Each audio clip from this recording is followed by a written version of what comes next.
Afternoon po again mga kababayan. Ma'am sir, this is Dom, the Filipino channel po. Ang inyo pong lingkod. So today nga is December 19, 2024. Tayo ngayon ay pupunta dyan sa may Avida Tower sa Solo Drive. Dito yan sa may bagong Pag-asa Diliman, Quezon City. At dadalhin natin sa may Starbucks. Dyan lang sa may landmark. Magkatabi lang to, landmark Trinoma ground floor. Okay po sa Trinoma mga yan.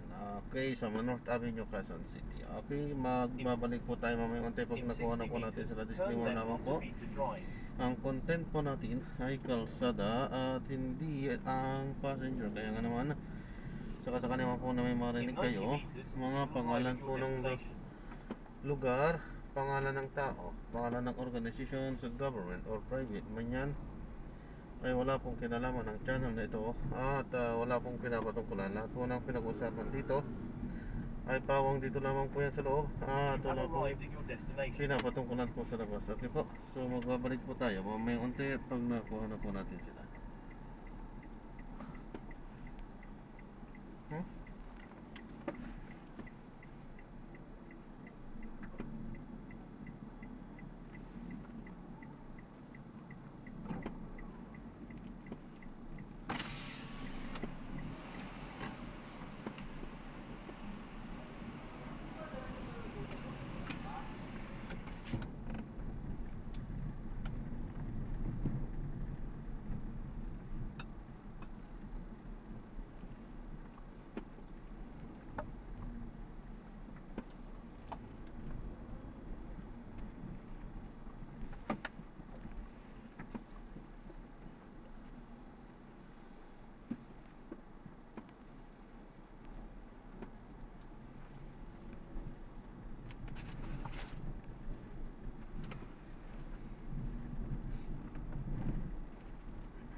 Ano po? Good afternoon. Kala ko sa kabila pumunta. Oo nga, kala ko to. Nakita ko ito. Mali yung liko. In 20 meters, enter Virtus North Service Road.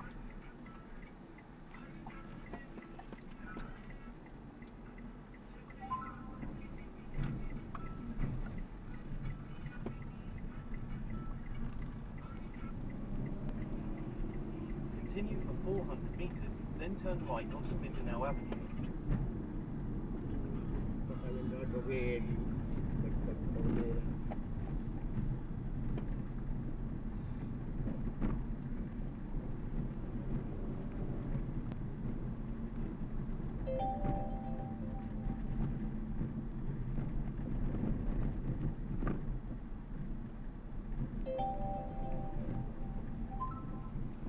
In 70 meters, go straight onto EDSA. In 40 meters, go straight.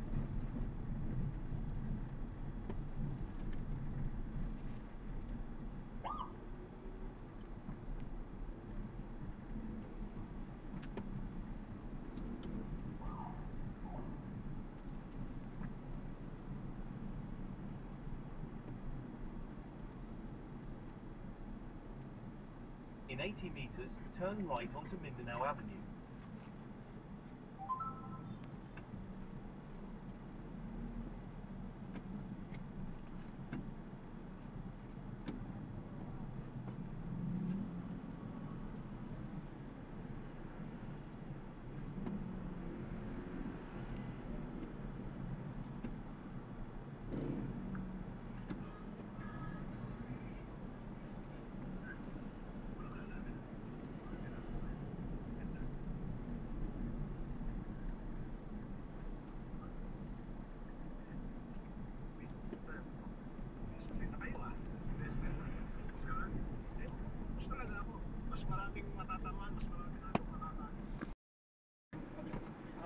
Kabila pala yan.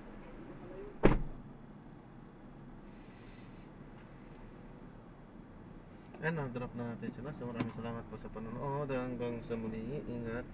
At God bless po. Paalam po muna pansamantala. At gagawa na po natin na separate video itong ating susunod na mission. Paalam po muna pansamantala po.